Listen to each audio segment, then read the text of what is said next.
Welcome back to yet another episode of Snap Academy. I appreciate all of our listeners yet again. I am your host, Sterling. And I'm your co-host, AJ, aka Snap Daddy, once again broadcasting live multiverse wide. It's always a pleasure to be here with you, brother Sterling. How was your Marvel Snap week?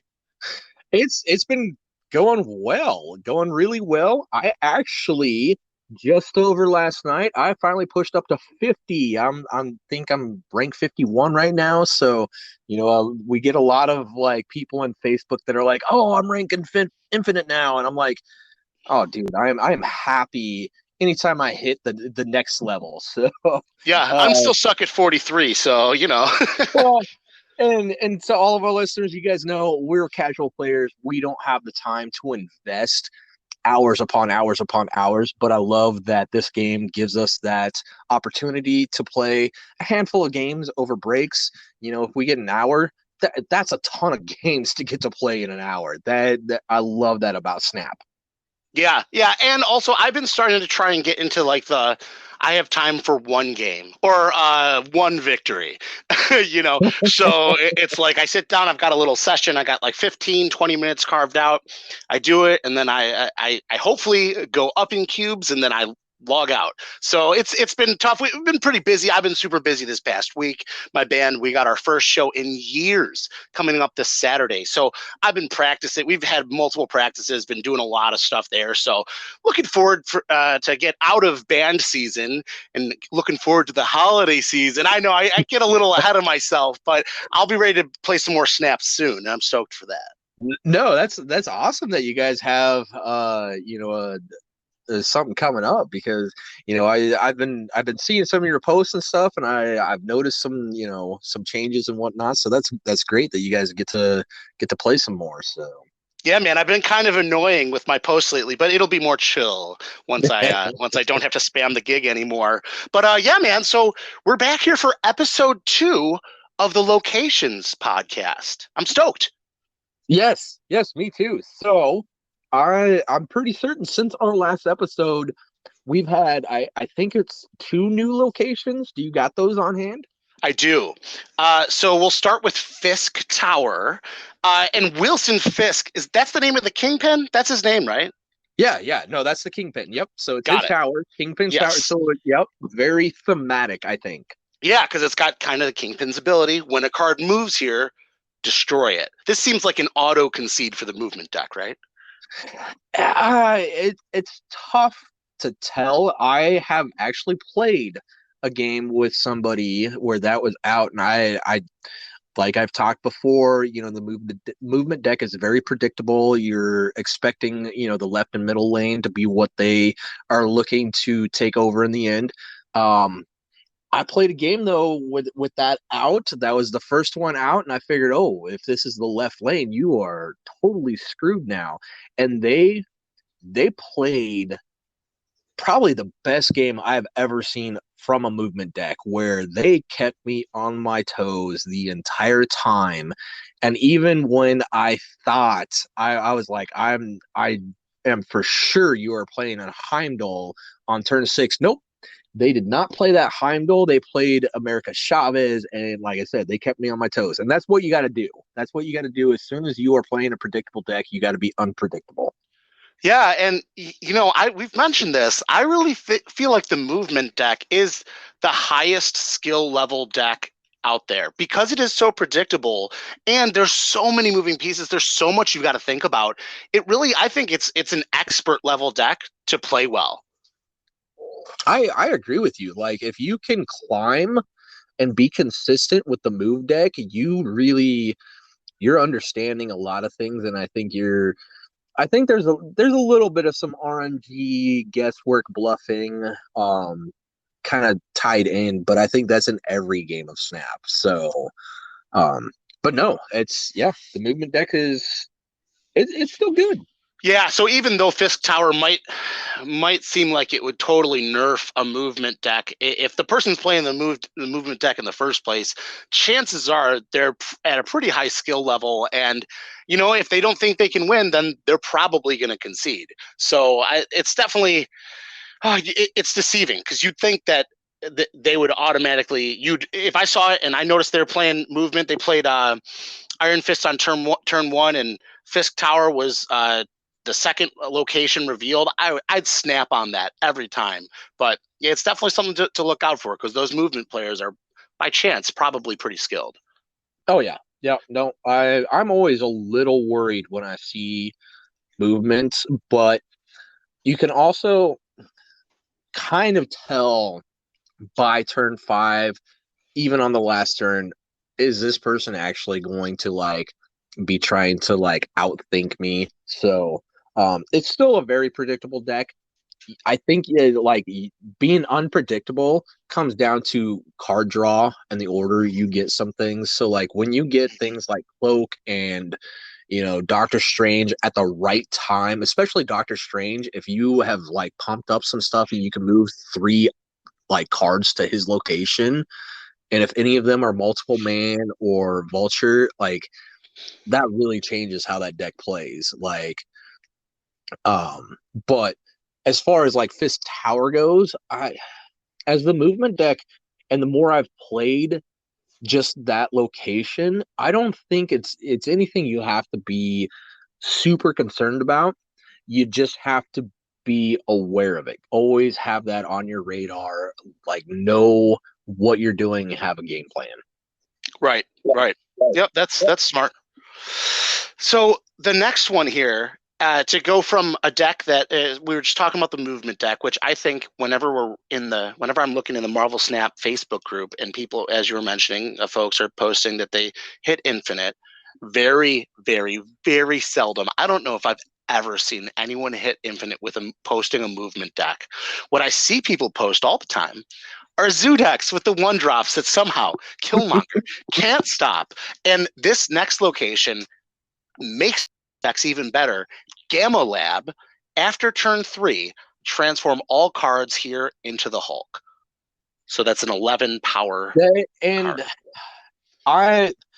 I need to know more information about this location before I really determine how I feel about it, just because some of the like there are some bugs with this location. At least right now I feel they're bugs because some players have noted that when they play Brood actually like all the cards actually change into Hulk, but the Brood tokens stay at 2 power.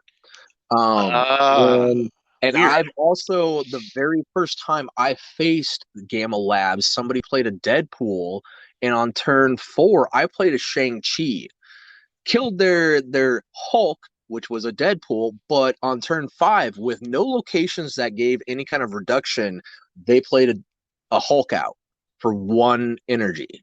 And I was like, what is going on here? Like, do you like I thought you transform into the Hulk, you don't keep your other abilities.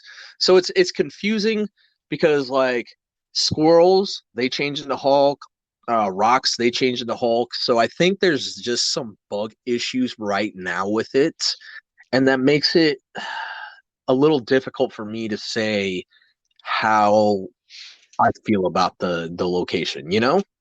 Yeah, so what you're saying is that it's really inconsistent as far as when they get copied or when they turn into Hulks.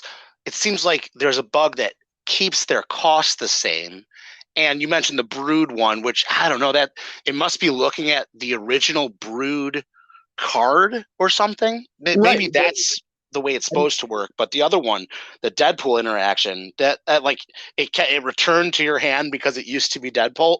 Deadpool. I mean, maybe, but that doesn't seem like what they're going for. Exactly. Like the very first time I saw the location and read it, I was like, okay, so everything turns into the Hulk. So you should be a 6 energy, 11 power, no ability card. Right. That's it. You transformed into that. And seeing like the Brood tokens not changing and that Deadpool interaction, and again, I don't know. I want to say that that's some bugs. That's got to be bugs because I'm pretty certain their intentions are yes, every card here just becomes Hulk, and that's it. Right. Because if it keeps the abilities, then Patriot wouldn't buff it. Yeah, yeah, no, exactly. So yeah, and with every time they introduce a new location, new card, there are some bugs. So if we assume their intentions is that, yes, everything does change. Um, I I feel Shang-Chi is definitely a card you really want, and I feel it's a card that sees a lot of play anyways, but in this kind of scenario, I don't think it's smart for you to drop a one drop, two drop, three drop into Gamma Labs with that card being so popular. Yeah, that sounds like a major liability. Yeah, no, and that's why I switched over. I was playing Deadpool, and yeah, that could be fun because I got some low drops. I don't mind, certain things, you know, okay, maybe a Bucky turns into Hulk, but then I can eat it with Venom later, which is a huge upside because the end game to my Deadpool deck is to have a a buffed Deadpool with a Taskmaster. Or Ah, okay. or on turn 5, I played a Venom that eats a bunch of stuff, and I have a huge Venom, and then I play Taskmaster, and who cares what else? Like that should win me at least 2 lanes. Um, so I do like the idea of Gamma Labs, and that could have a huge upside as long as they don't have Shang-Chi. But I feel Shang-Chi is just such a good card right now that I just see it just being too popular. You don't want to bank too much on Gamma Labs. Especially when it's a hot location. When it's the hot Yeah. location, I feel like you got to put Shang-Chi in your deck then. Oh yeah, yeah. For the next week, yeah. Don't try to play anything that you think you're going to have a ton of Hulks out there. You might have a few games, but no, wait till it's not a hot location. It's just a normal location that might show up every once in a while. And then, yeah, I think like the Zoo deck gets really freaking good with that card. Oh Like yeah. instead of waiting, you play out your one, twos, and threes into what you think could be Gamma Labs if Gamma Labs doesn't come up within the first 3 turns.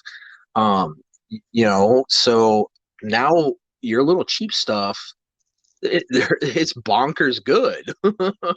Right, right. And like for me, playing my Mr. Negative deck, uh, the normal play like the Christmas land, magical Christmas land draw is Psylocke turn 2, Mr. Negative turn 3.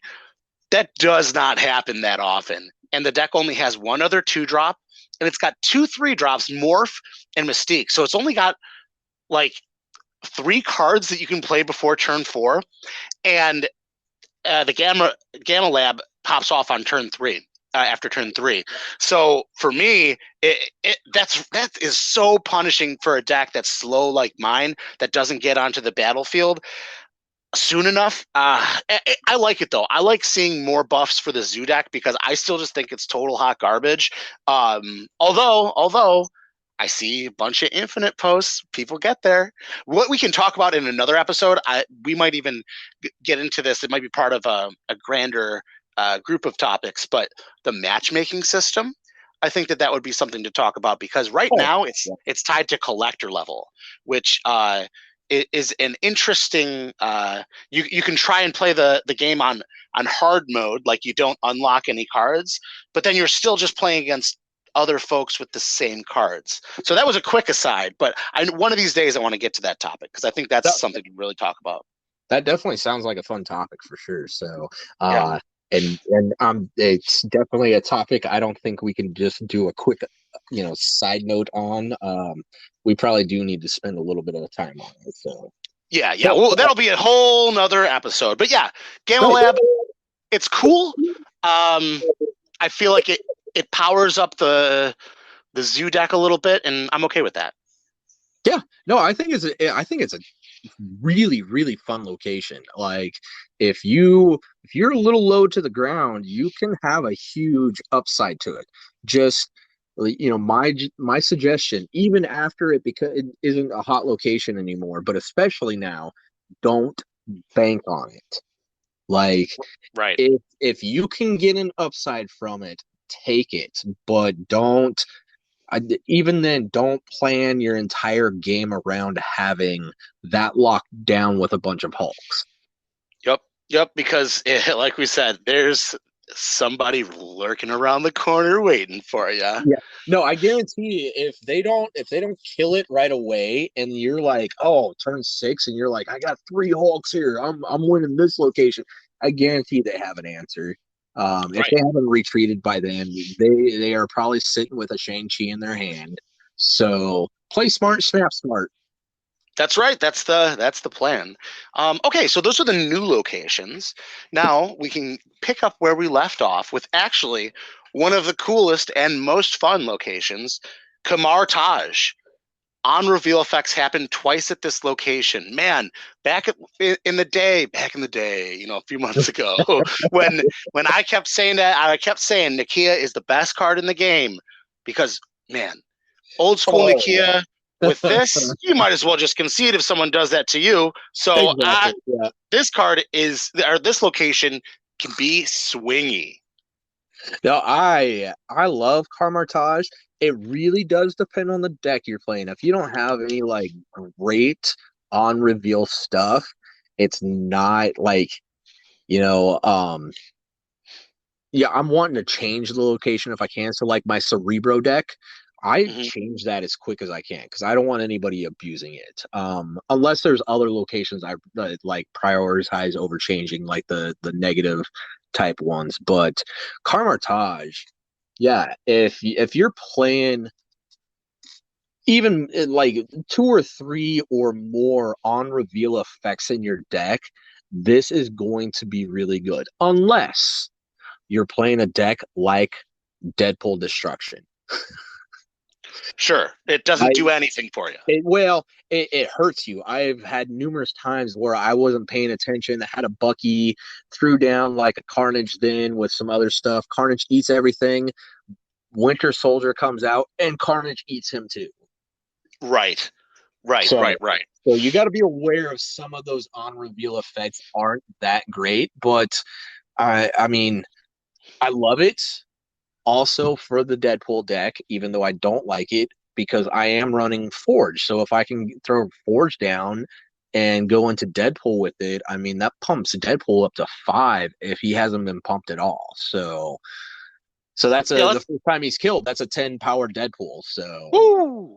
yeah, and Let me so from there, that's yeah, great. Yeah. let's give some love to Forge right now, okay? Because I feel like for a minute with Okoye and Nakia being so good at pumping cards in your deck in your hand, I felt like Forge was kind of like underpowered. But now with the nerfs, although I feel like Okoye might kind of still be the same, but still with the change to Nakia at least, man, Forge seems kind of good right now. It seems like a nice card to get in your deck if you want to boost the power of something, and it's very controllable.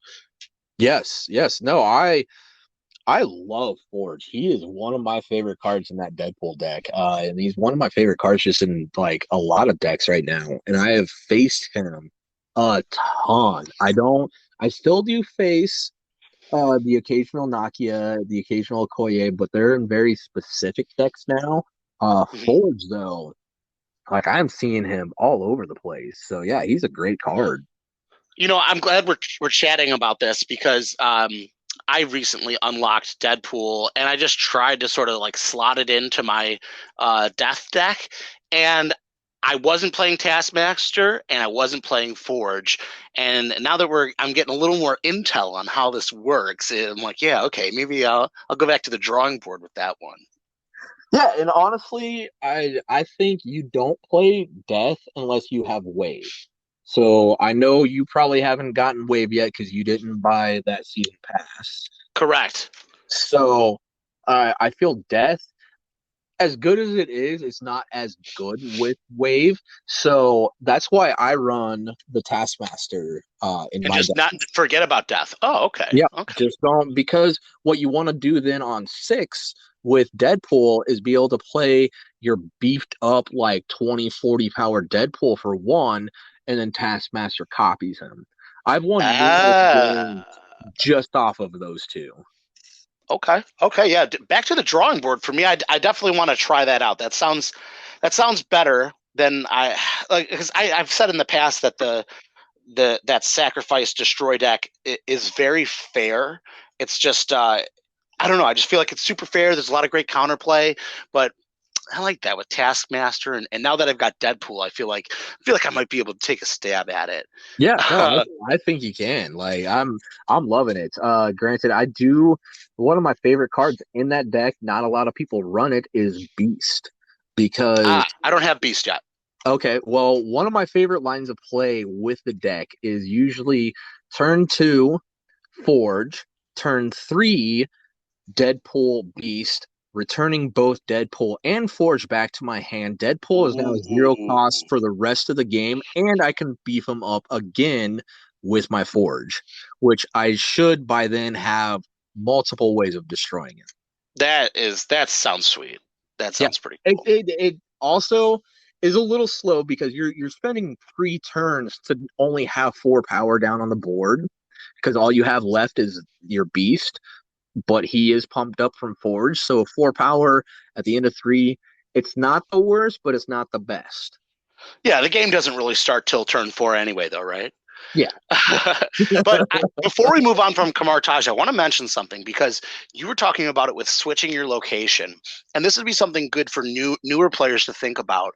Is if you don't have the initiative or your name isn't highlighted, meaning you will not be going first. So if your opponent is their cards are going to be revealed first, I would be very worried. I wouldn't snap if I have like on reveal effects. I want to double from that. I wouldn't snap until those on reveal effects happen because you can get Cosmode and just shut down with your on reveal effects. You can have someone play something, get the bonus from Kamartaj, and then change the location before you can get a bonus from it. So really keep that in mind. Know that your opponent, if your opponent's going to reveal first, it's very possible that they could get a bonus from there and then change it so you don't, and that can just end the game. So keep that in mind. Yes, yes, definitely. Again, back to play smart, snap smart. That's right. Okay, keep moving. Clintar, just a normal Marvel Snap location. Cards here have -2 power. I know that with Cerebro deck, you're wanting to change that location, right? Yeah, Or no, no? Are you okay with that? oh no, that is usually a location I am either trying to play around, so I don't play anything there, or I'm looking to play my Scarlet Witch or Magic there. Got it. Got it. Yeah, it's definitely something that I feel like newer players have trouble with because cards have -2 power. So normally when you play cards to a location, your power goes up. But if you're playing a bunch of little dudes, your power could just keep going down and you just deployed 3 cards and you're getting 3 power out of them. This is something that you want to play your high powered stuff to and keep your little stuff away.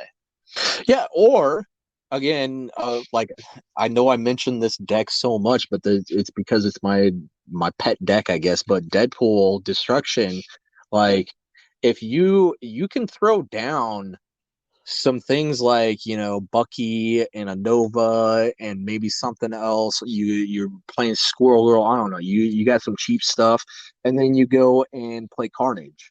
So Carnage, yeah, he's gonna get that minus, but he's gonna take away like he actually gets buffed up from you having those cards there. So um sometimes you can actually use that to your advantage, knowing that, like, okay, my opponent is not going to play too many cards here. I can play a bunch of stuff, kill it, and have, a pretty decent, even with a fully decked out Carnage and Bucky, that's still pretty decent there. It's going to be hard for your opponent to take that location with anything other than like a freaking Infinite. Right, and that's this is an example of when the zoo deck can be kind of weak because if their 1 drops aren't getting buffed, that location might as well be dead for them. They might not be able to play anything to that location. Right.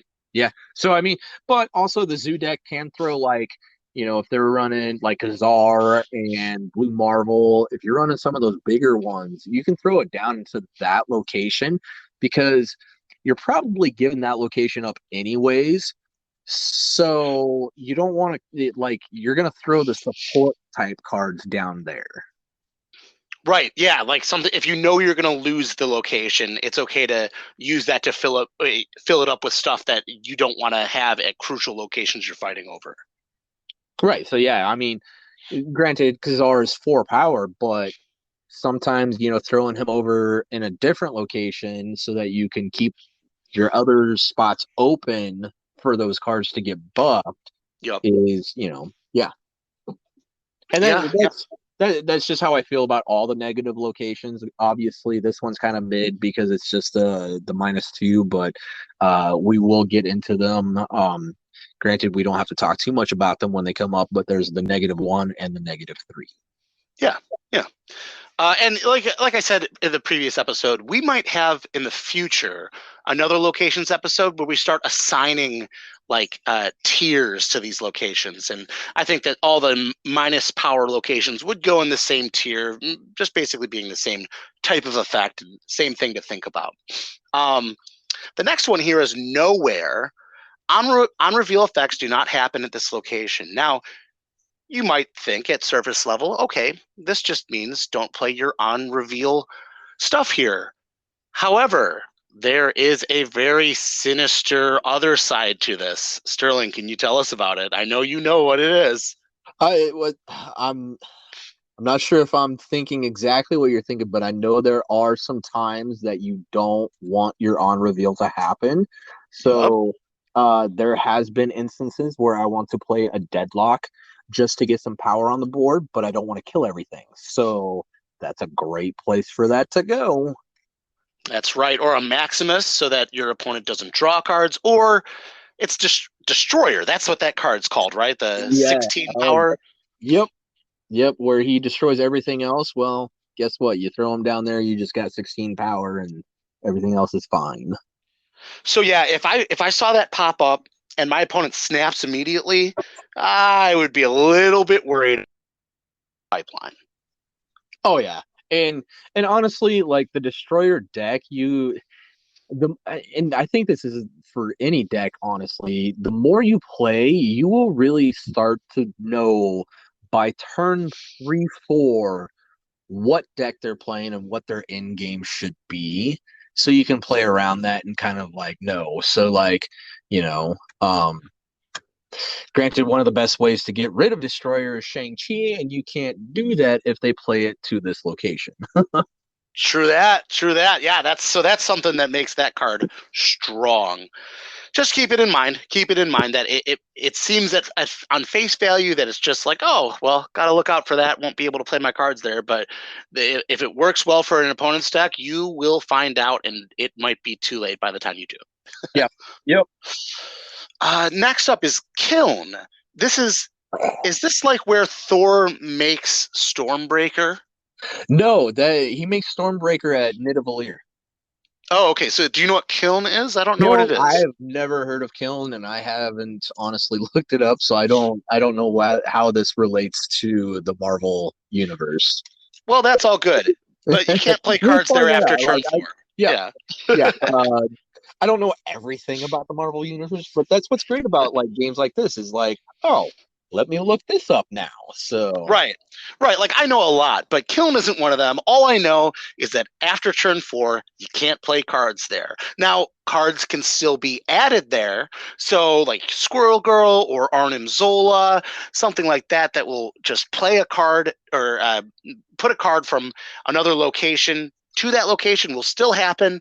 I feel like this is something that it definitely punishes you if your deck is too slow.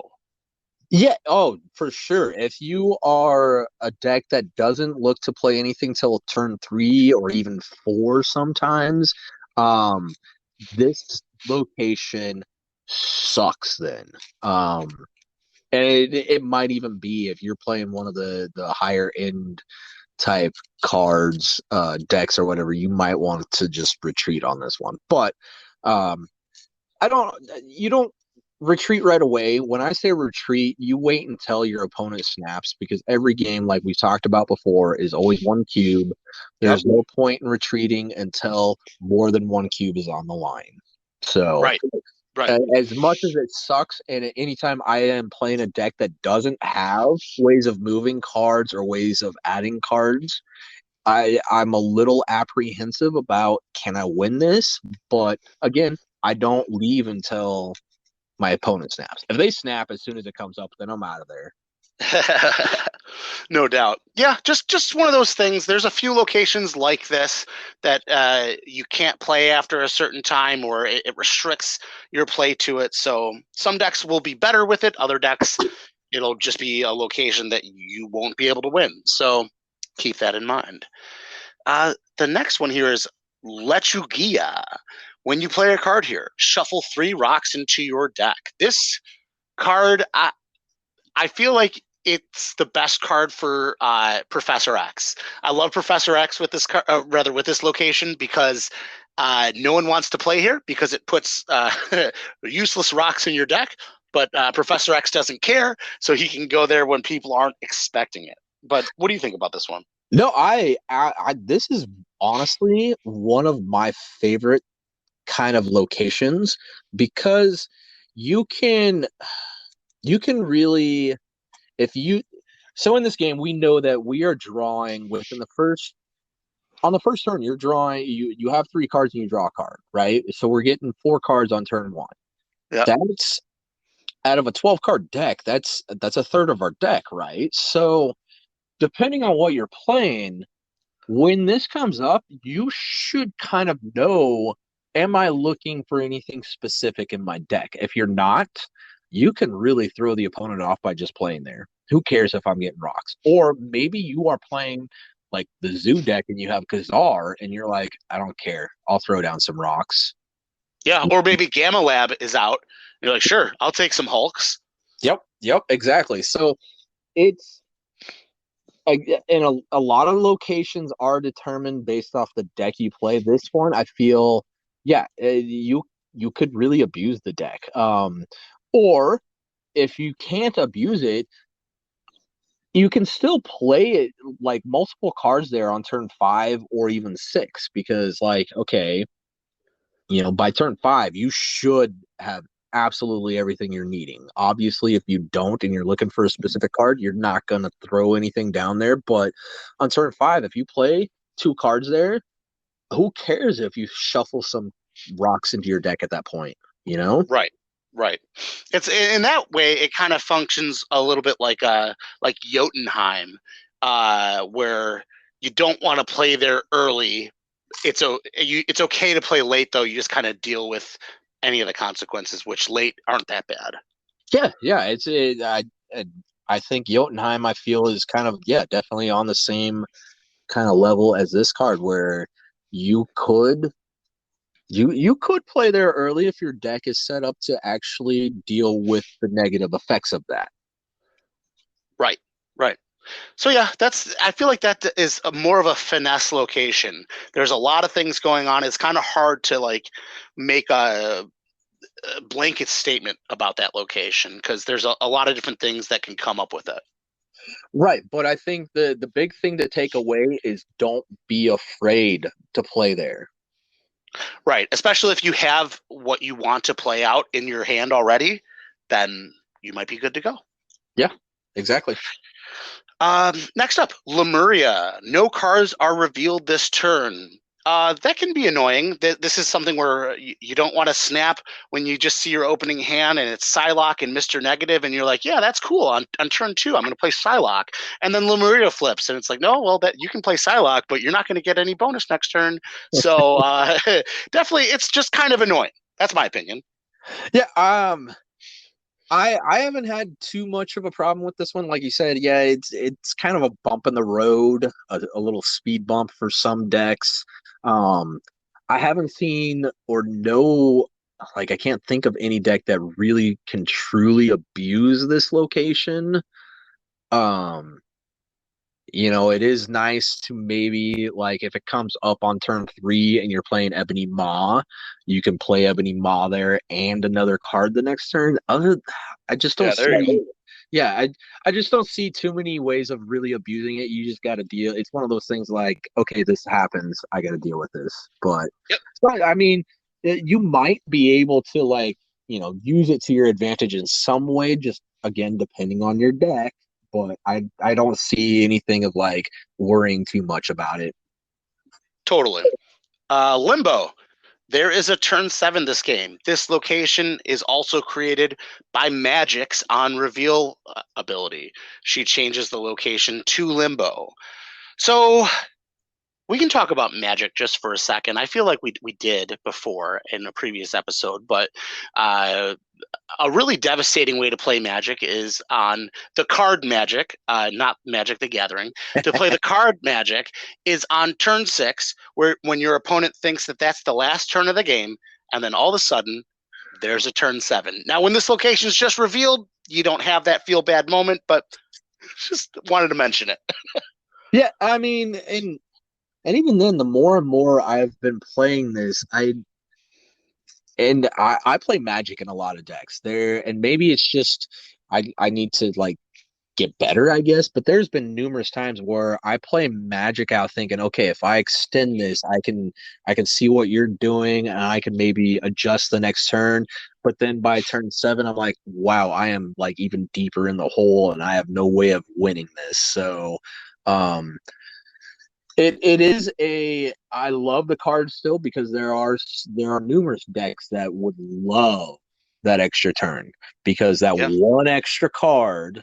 I mean, we're only playing with 12 cards, so one more card makes a huge difference. And I think that's why so many people love this card. And I never feel bad when this location comes out either. Right. Yeah. I like you were saying, I only feel bad when I play Magic at the wrong time. And then it's like, oh, my opponent has even more high costed cards and I just lose because they can make better use of the turn 7 than I can. But I think that's deck building and that's my deficiency there. But yeah, it's a fun location, No, classic Marvel Snap. and my favorite interaction I had with that one time was, that came out as a location. I waited until turn 6, or no, turn 5. I played a Scarlet Witch, changed it so that they thought, okay, the game is actually going to end. But then I went and played Magic again on turn 6, and Oh, the opponent was so pissed. They were, oh yeah, they were. I could tell they were pissed at that place. well, that's good. That's something to note that if the location gets changed, it goes back to 6 turns. So that's funny Yeah, to make them yep. think, oh yeah, it's going to be another 6 turn game. It's like actually, haha, 7 again. And That's good. also, you got to be aware of some of those locations. I don't know if we went over it, but the one that does not reveal until the game is over. So the game Dark is, Dimension, I believe. yeah, the game is over if you do have magic there. Magic will still change the location, but the game is over. You don't Okay. get the extra turn. Even though because it's happening at the end of I've had it happen before where I think that's the location. There might be something else also too. But I think it was Dark Dimension that like you can't play Magic there and expect like, okay, this is gonna reveal and we're gonna have one more. Nope, the game's already over. So Yeah, just be that's a aware good of that. interaction to So point out. yeah. Okay. Next one, Los Diablos Base. At the end of turn 3, ruin a random location, meaning that just removes the rules text. I don't know. It Yeah. it's just something to keep in mind. Yeah, no, occasionally you can kind of play around it, especially knowing like if there's like a negative type location out or just, something that's not well for you, you can kind of bank like you got 50-50 chance, maybe that one will get destroyed. So Yeah, yeah. So that's fine. Mindscape. This one can be pretty tilting. I feel like when you first start playing, common noob mistake is forgetting about Mindscape. At the start of turn 6, swap hands.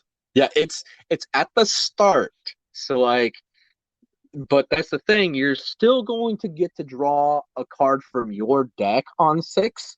So if you're Mhm. playing something like Chavez, they don't get your Chavez. You will still get your Chavez, but you don't want to give them like an Iron Man. So be aware Right. of like, yeah, what you have in your hand. Some decks I don't mind this at all because you're gonna play out most of your hand anyways. Um, a lot of decks though do want to pop off on turn six, so this I could see how this is a very, very disliked location for a lot of players. Yeah, it's definitely one of those that I might consider conceding, or I'll play like you said until somebody snaps, until my opponent snaps, and I'll get out of there. But yeah, there are certain locations that don't get harmed at all. But a lot of, or sorry, there's certain decks that don't get harmed by all at all by this location. But there are some that you're trying to play turn six and losing your turn six, you might not have a chance to win the game. Right, but that's also a time to maybe you need to adjust the way you play. So, like if I'm playing like the Cerebro deck and Mhm. I see that come out, normally you want to play Cerebral Mystique on turn six, but maybe on turn three, I might just go ahead and throw down my Cerebro just so I get it out there. Right, right. Yeah, no, like you said, you might have to just start playing a little smarter to play around that. And if your opponent doesn't snap, who knows? If you're playing for one cube and you trade hands, they might give you better cards than you give them. Oh yeah, nope, definitely. And I've had numerous games where you play into that turn six and you swap hands. You're gonna know immediately, am I gonna win this or not? Like I feel 90% of Mindscape games should only be one or two cubes. Right, right, yeah. Because if you're There's snapping on it, like, what are you doing? Yeah, there's no reason you should be losing any more than two cubes. Like if you're losing two cubes, it's because they snapped before and you're just like, okay, let's see what happens. But how are you not retreating?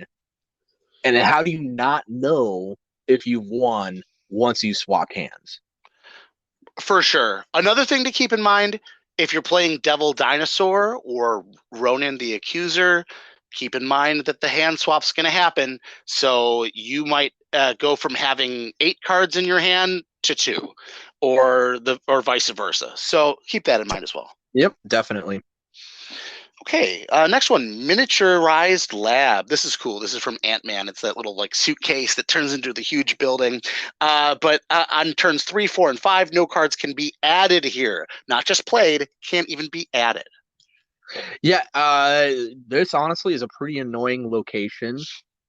Just because almost every deck you like, okay, if you got lucky and played this a card on turn one and it gets revealed turn one, you got lucky because well, no, it's one and two because three, four, and five you can't play there. So yeah, you get two turns.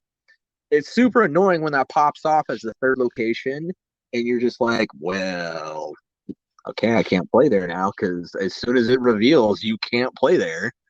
Right. It can be definitely. It can. Some decks need to have all 3 locations available to execute the strategy. Some don't mind. Some are okay only playing to 2 locations. But yeah, it can definitely throw a monkey wrench in your plans. Yeah, especially if you get one of the other locations that's like, Sanctum Sanctorum, you can't play here, or like, it's just anything that limits where you can play. It's really hard to adjust to that. But I mean, you also got to know that on turn six, you can play there. So you can throw your big thing down. You can also play a magic so that okay, six and seven now they can be played there. There's strategies around it. There's ways to deal with it, but it Yeah, definitely is annoying if you don't have ways of changing that location. for sure. Yep, just another one of those uh, deployment prohibitive locations in Marvel Snap. Mirror Dimension is the next one on turn 4. Transform it into one of the other locations. I think it's 50-50. I think sometimes it doesn't matter. Other times it could really screw things up. Yeah, it really depends on the other locations that are out there. If there's even one location that I don't like, I try to avoid playing there until after things change so I know. But again, like we just talked about, that is a kind of limiting where you play type of location.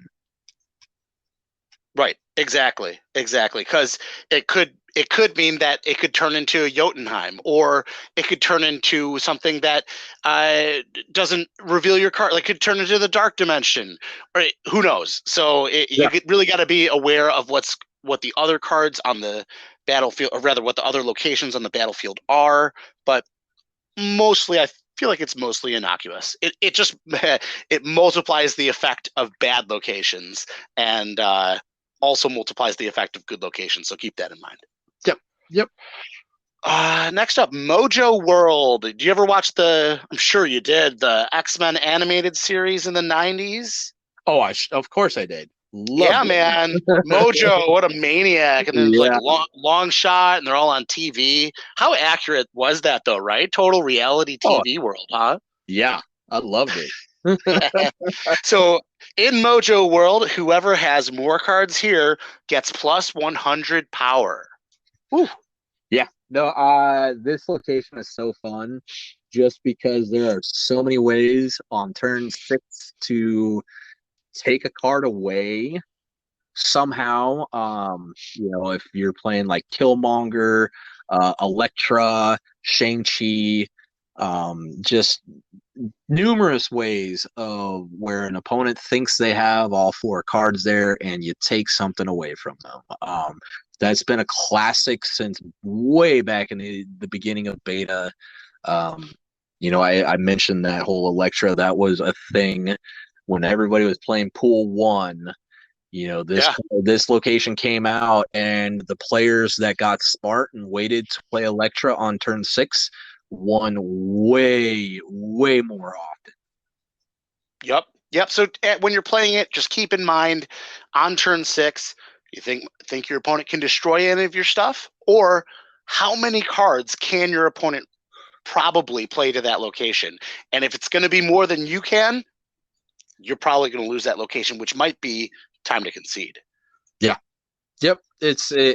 I've won numerous games because they weren't thinking and didn't think I had an out to that. And you know the minute you take away 1 card from them, that 100 power doesn't matter. It is straight up who is winning this location. That's right. Okay, the next one, I know that Cerebro doesn't like this one. Monster Island. Add a 9 power monster here for each player. Yeah. So Cerebro, I hate that when I'm playing Cerebro. Usually that becomes almost an auto concede because like I'm pumping up that monster. I'm not pumping up anything in my deck, but I love it when I'm playing Deadpool because I want Venom to eat him so bad.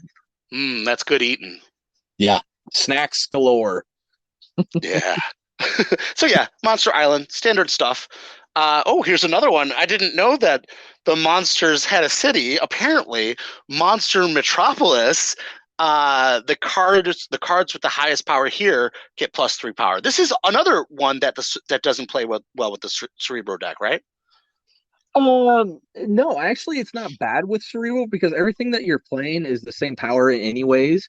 So if they play something that has more power, they're going to be the one that gets the buff.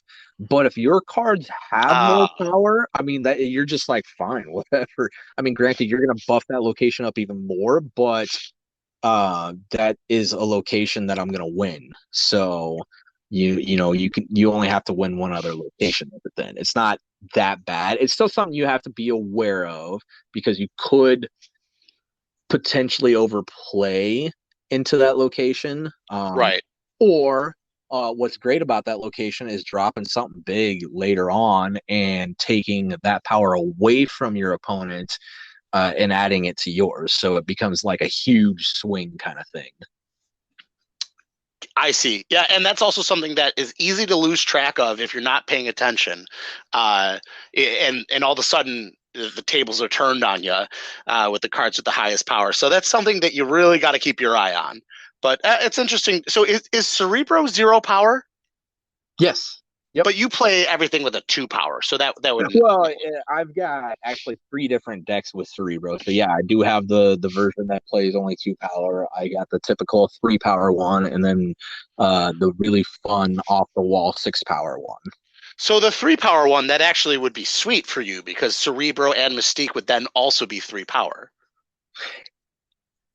Isn't it the card with the highest Oh, with the power? highest power. Yeah. So yeah, if they're the only card there, okay, Yeah. there you go. But We're we'll get into some getting ahead of locations where myself. I'm getting so yeah, excited. no, there's some other locations that I might, play differently, but we'll get into those. So All right.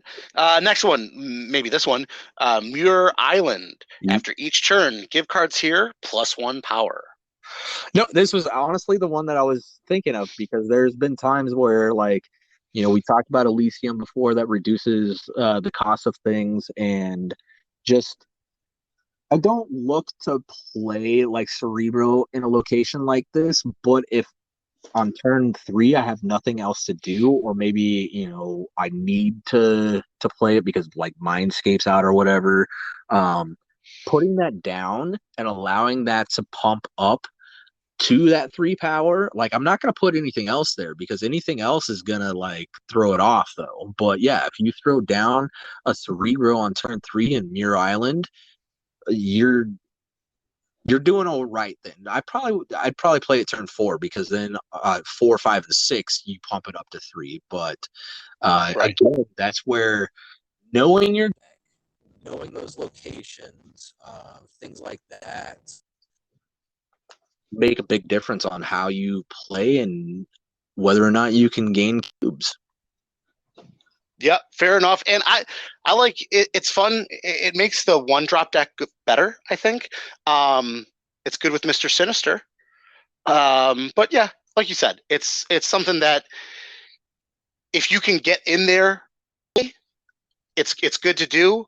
But also be aware if your opponent gets that jump on you, you might not be able to come back from that. Right. Honestly, if they were able to play something turn one, turn two, turn three, and you haven't played anything till turn three, you probably just give that location up because they're getting way more of an advantage from it by having more cards there. Because it's not Right. like some of the other ones that are like just +1 power. This one is every turn, every card there is getting power. So the more cards you have there, the more upside you have. Right. Right. Okay. Murder World. After turn 3, destroy all cards here. What do you feel about this one? Uh, if I'm playing Deadpool, I love it. It's one of my favorite locations to see. If I'm not playing Deadpool, then I'm not playing there until turn four. So I feel like I can play support stuff there.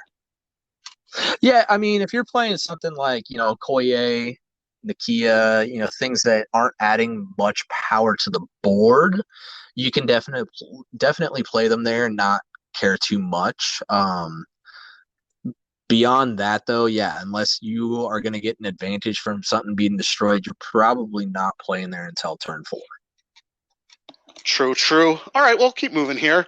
Hell's Kitchen. Draw a 1 cost card from your deck. Now, you mentioned I think when we were just talking in our chat, you think that it's worth playing a 1 cost card in your deck just for this ability? Yeah, well, knowing this location is now part of the location pool, so it is kind of a downside when that location comes out and you don't draw anything and your opponent did. Now they're you know we've talked about this is a 12 card deck. Any kind of draw, any kind of like deck filtering is really good. So why not run a Sunspot, run a Nightcrawler? I mean, unless you have a really good reason not to run a 1 drop, I don't see a point to not put the at least one in your deck. One of like I said, Sunspot or Nightcrawler. um Even those are, Deadpool. yeah, even Deadpool. I mean, well, it depends. If you're not a destruction deck, like you don't really want Deadpool. I think like Nightcrawler and Sunspot become better, but like why not run those? I mean, Maybe those I'm are. just too afraid. I've got fear in my heart from Killmonger.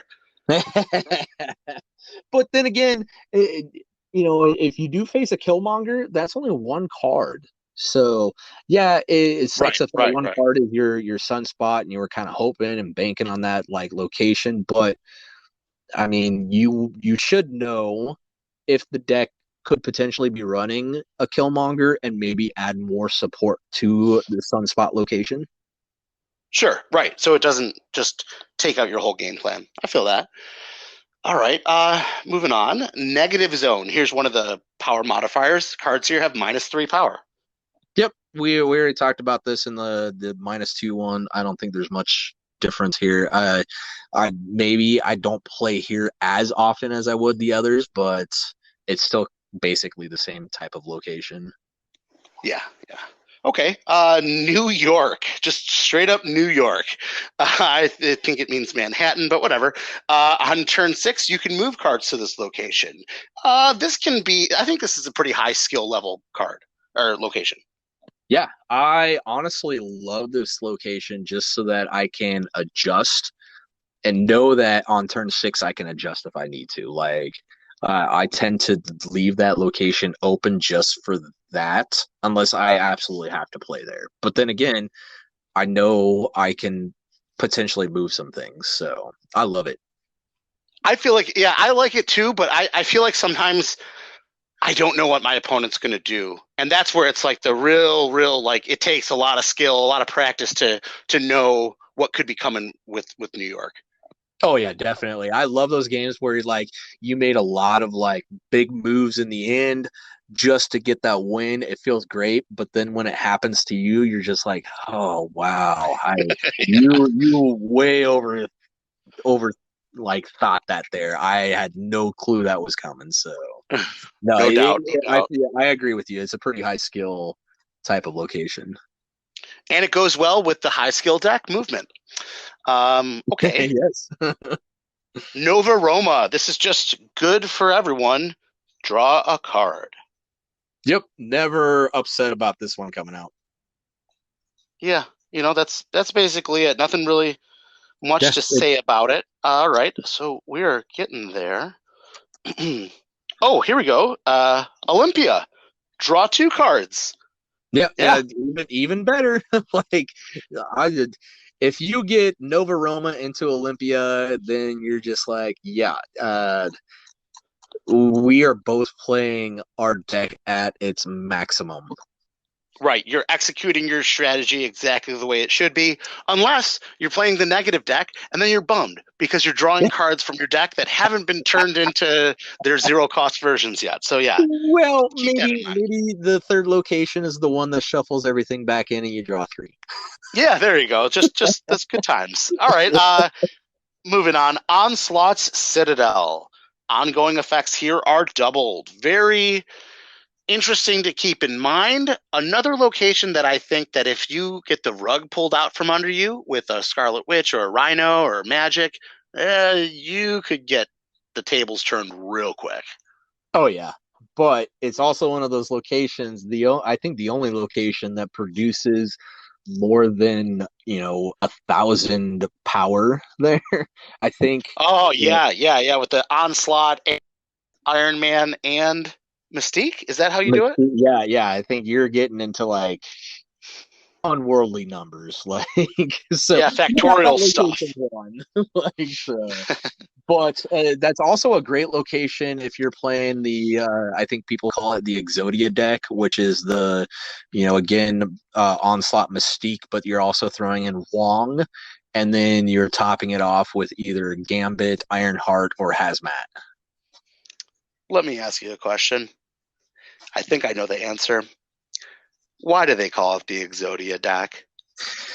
Something to do with Yu-Gi-Oh! Because I knew it. back in the day, like if you built Exodia, I don't know the specifics, but I know there was like you had to get all these parts together for Exodia, and I think that's why they call it that. I don't know for sure though, but I know it's Yu-Gi-Oh! Related.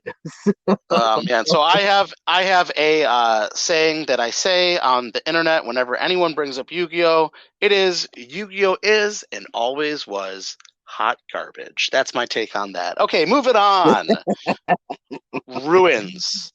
Ruins. This is what happens when when a location gets ruined. It becomes ruins. It has no text except for flavor text. A wasteland of destruction.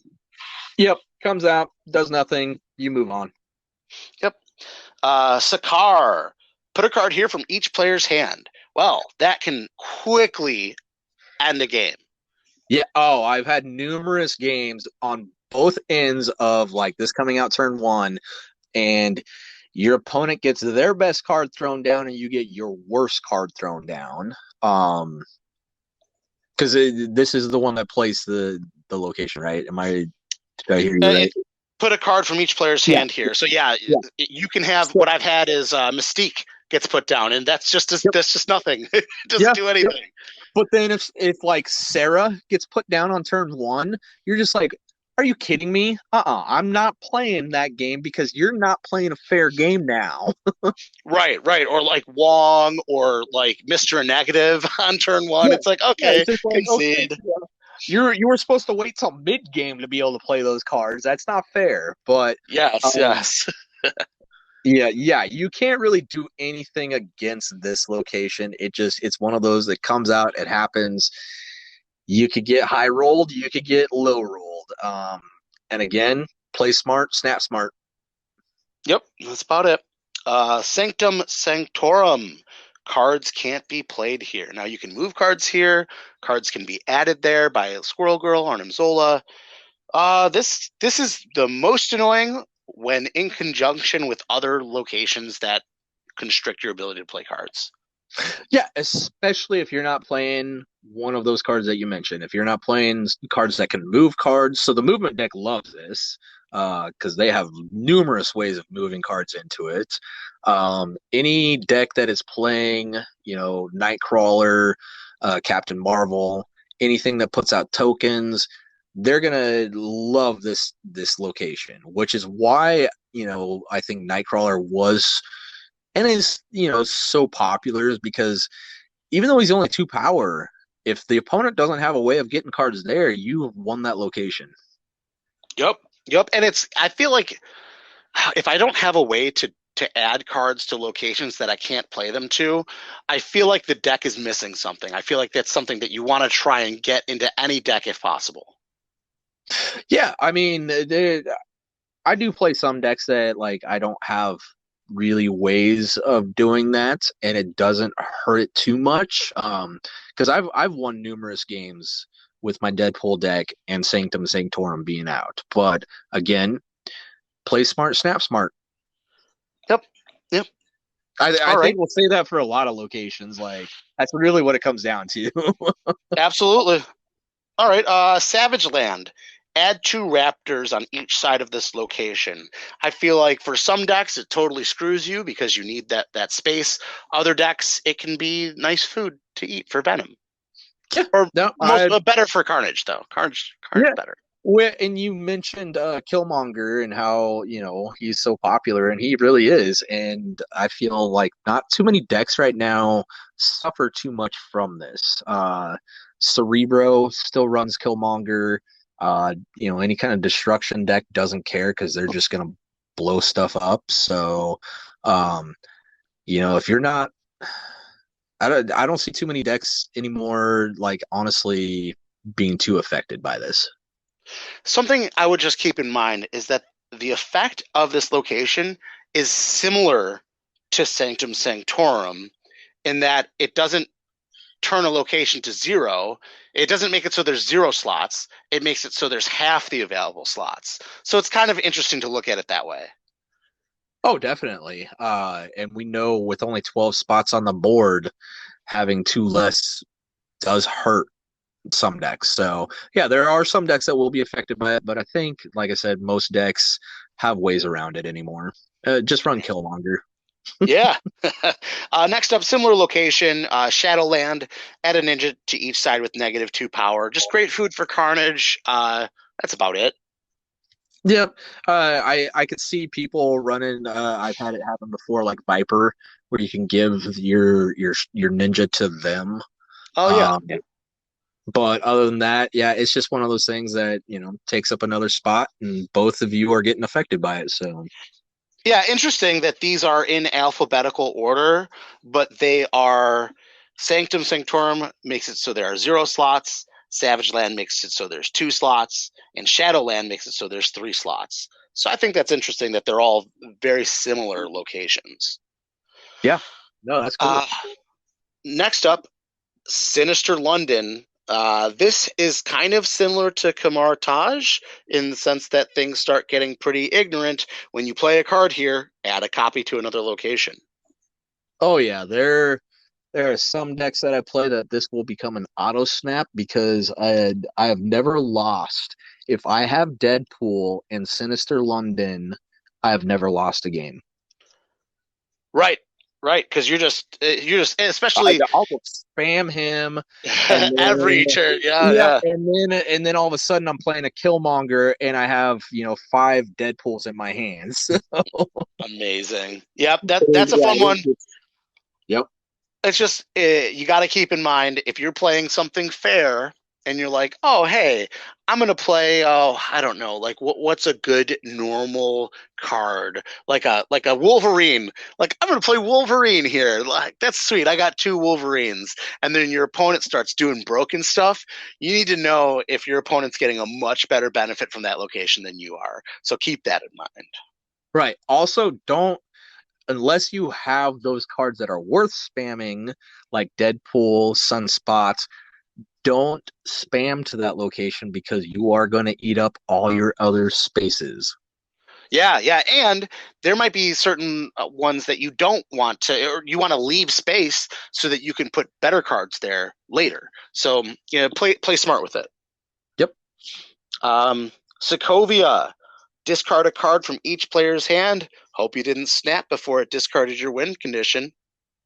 Yep. No, and there's been numerous times where this comes out and I get my Cerebro discarded and I don't have Mystique in hand either, or it just, yeah, the it becomes like, what's the point? And I retreat. So, it is it's an annoying location, but it is fair because it's happening to both of you. It just sucks when like I said, you get your Cerebro or your win condition discarded and they have like a Nightcrawler discarded. So Yes, yes, yes. All right. So, or if they're playing the discard deck and they're like, yeah, yeah, I'll discard a the card. That's cool right, for me. they get Swarm discarded or Apocalypse, and you're just like, whatever. All right, bud. So here's the thing. We could talk about Stark Tower next. 1, 2, 3, 4, 5, 6, 7, 8, 9, 10, 11. I'm counting the ones we've got to do left. 12, 13, 14, 15, 16, 17. Dude. No, that's enough that yeah, you don't even have to ask the question. We are definitely getting there on time. I really thought that we might get through this, but I do love the fact that we like to really talk in depth about some of these. Mention some decks and some interactions and whatnot, and I don't want to just be like, yeah, here's what this does. Moving on. So Next one. Yeah. All right. So I am writing down Stark Tower because that's where we're going to pick up in the next episode. Dude, this has been a ton of fun. I love diving deep on these locations and, like you said, just going off on little tangents and talking about decks. Dude, this is sweet. And man, half the fun of this whole thing is that this game is so new. It's in beta. We don't have anyone to talk to about this game, yeah, so yeah. just to be able to talk to a friend about the game, it's like, oh, this is awesome. Right, and it's kind of funny because like I think I mentioned to you last week or something. I got a message from my son. He just went to college, and he said that he had an invite into beta over a month ago, and he just wasn't checking as often. So, but it's great that yeah, got somebody to talk to, somebody to bounce ideas off of, and I can't wait until this goes global because I think this game is just gonna blow up. Oh, for sure. And I'm so stoked to be on the ground level. Man, I went ahead and I made two thumbnails ahead of time, episode 1 and episode 2. I got a little more work to do, bro, because we got episode 3 coming down the pipeline next. Oh, man. I want to say thanks to all the listeners. We really appreciate you. If you're following us on Spotify, that's dope. If you're on YouTube, get us a like and a subscribe. Drop us a comment. It means a lot to us. We're trying to build the community. So thanks, everybody, for listening. Sterling, what do you got to say to our friendly friends out there?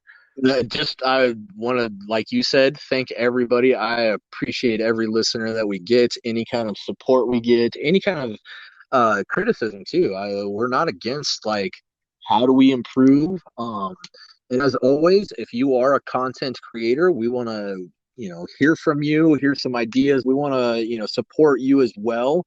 AJ, is there any creators that you've been watching or paying attention to recently? My man, the only thing that I saw that I didn't have a chance to watch and that I want to talk about in a future episode, though, is the Cube Rush Content Creator Challenge. I know that there were a few folks involved in that, but they were playing a different game mode. So I wanted to talk about that in a future episode. Yeah, so just real quick for people, Cube Rush is done by Loot Muncher and Carbon, I believe. Um, I will find some links for both of those guys. They're the ones that really started this going, and it's something where creators kind of get together and they play for an hour and see who gets the most cubes. So, Oh, like so AJ it's not a. I see. So it's not like a legit game mode. They're just keeping track of them. No, it's just yeah, it's a fan created game mode, but I think it's something that it's similar to what they did with that first stream where they were playing to 10 cubes. This one, all they're doing is they're playing for an hour. I think they've also played with like teammates. They've played where like you have to bring 2 decks. No cards can be the same in those 2 decks. So it's just ways of playing the game, coming up with different formats until we actually get them in the game. Well, sounds like I've got some research to do between now and well, maybe not our next episode, but the one after that. Yeah. So, like I said, though, I will have a link toward to some of the Cube Rush for you guys on the Snap Academy Facebook page. So go and check that out. Like it.